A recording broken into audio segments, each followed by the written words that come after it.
provided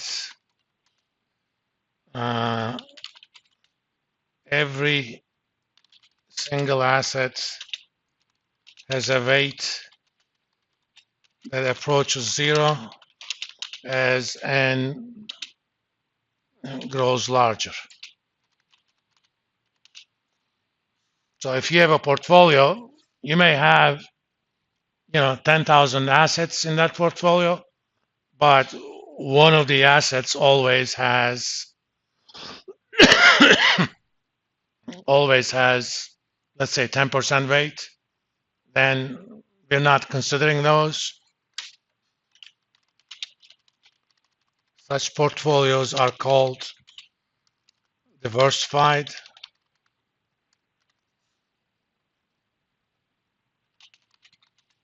Hence, return on any diversified portfolio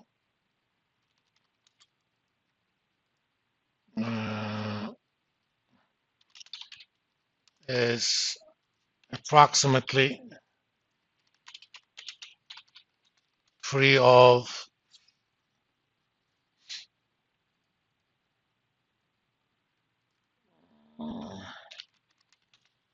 returns due to unsystematic surprises. So as long as your portfolio is well diversified, having big shocks to individual stocks doesn't affect the return of the portfolio. Okay.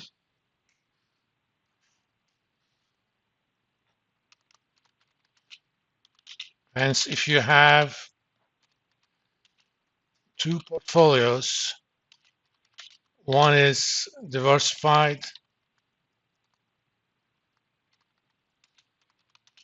the other is not,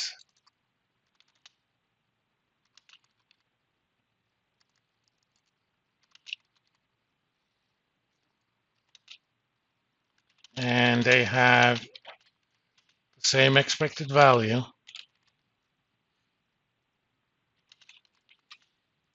then you can always improve the undiversified portfolio.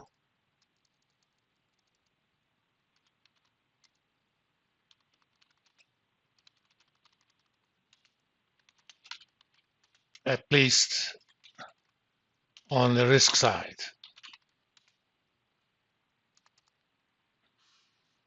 I mean, consider a portfolio of single asset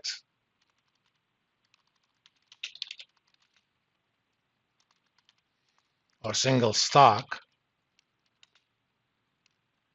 It's going to have an expected or the variance of RI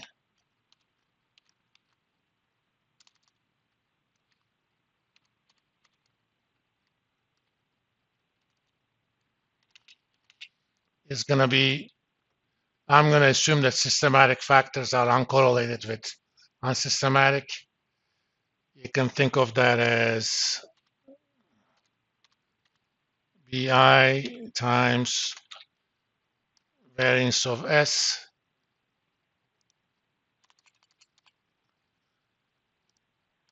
times BI.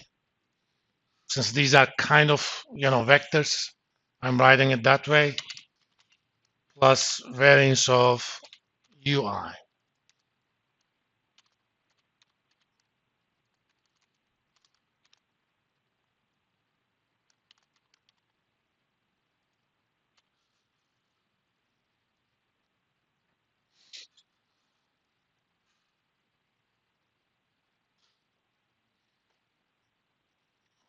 On the other hand,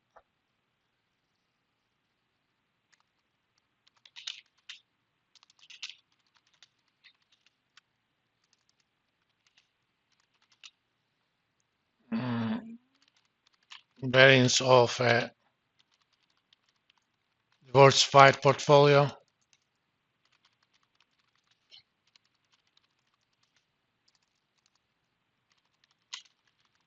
assume it is equal weighted, will be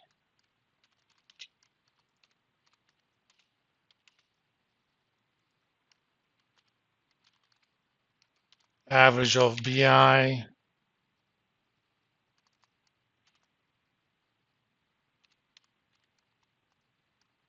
times variance of S.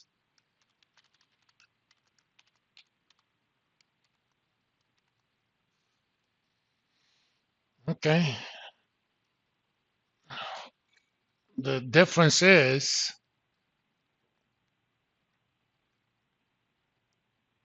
the undiversified portfolio will have that additional term. So I can actually create a linear combination of the two. I'm not going to work on the algebra of that because it involves matrix algebra and a little bit of calculus. I can always create a linear combination of a diversified portfolio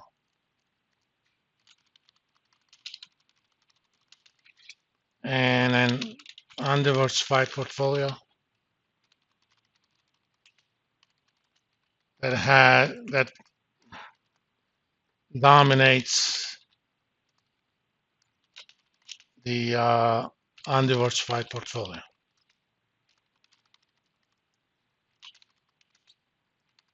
Which means it has either the same expected return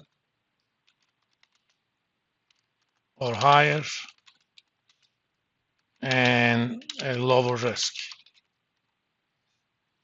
So if I can always find a portfolio like that, then those undiversified portfolios would not be held. That means the undiversified portfolios are inefficient. Hence, rational investors would not hold such portfolios.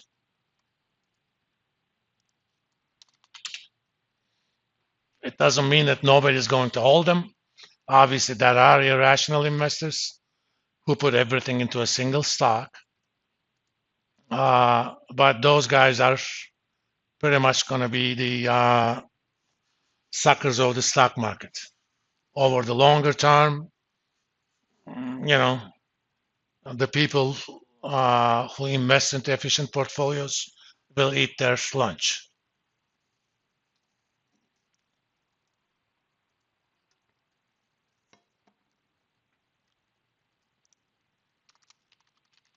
Given that,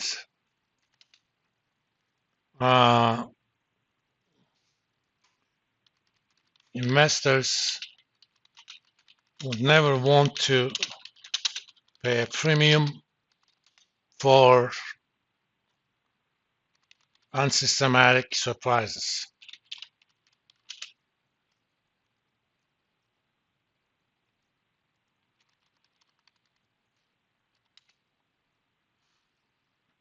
Remember, the more risk you take, the higher is the return.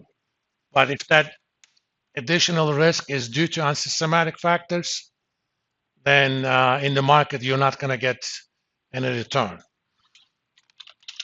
Hence, carrying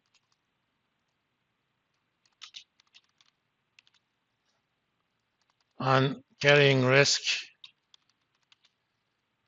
due to unsystematic surprises would not be rewarded in the markets.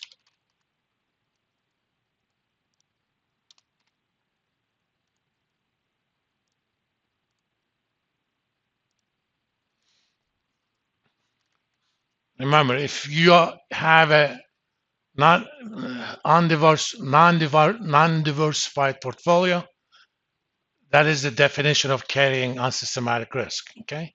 Or carrying risk due to unsystematic surprises. As we argued above, you can always improve on such portfolios. Hence, rational actors will never hold such a portfolio. And if you demand that you should be given extra return, market is going to say, no, thank you. Unsystematic risk is not going to be rewarded.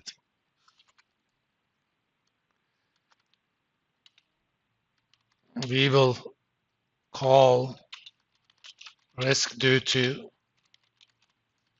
unsystematic surprises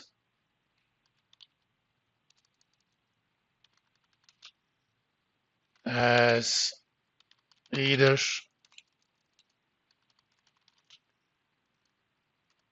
unsystematic risk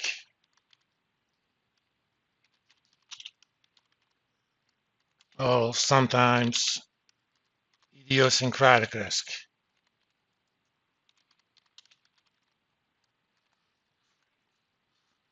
Idiosyncratic roughly means due to itself or something like that. Okay.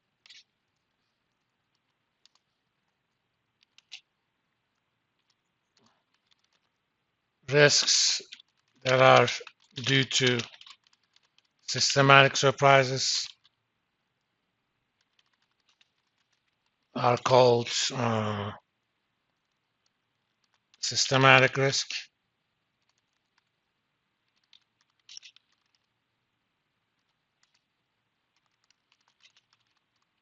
The arguments above generates the systematic risk principle.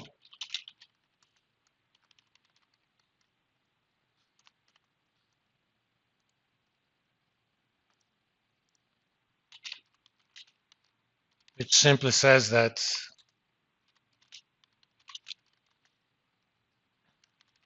only systematic risk is rewarded.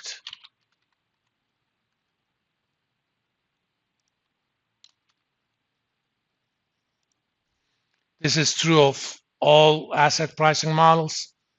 We're going to get things rolling with a simpler version. Let's talk about the simplest asset pricing model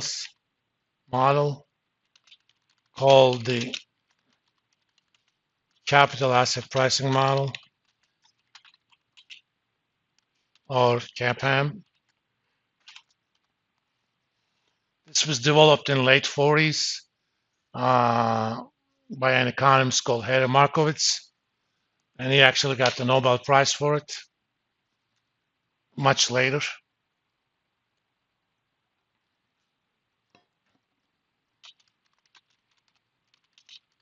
It argues that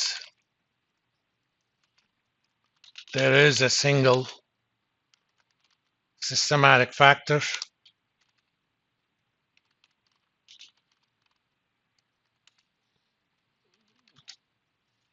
that is represented by the so-called market portfolio.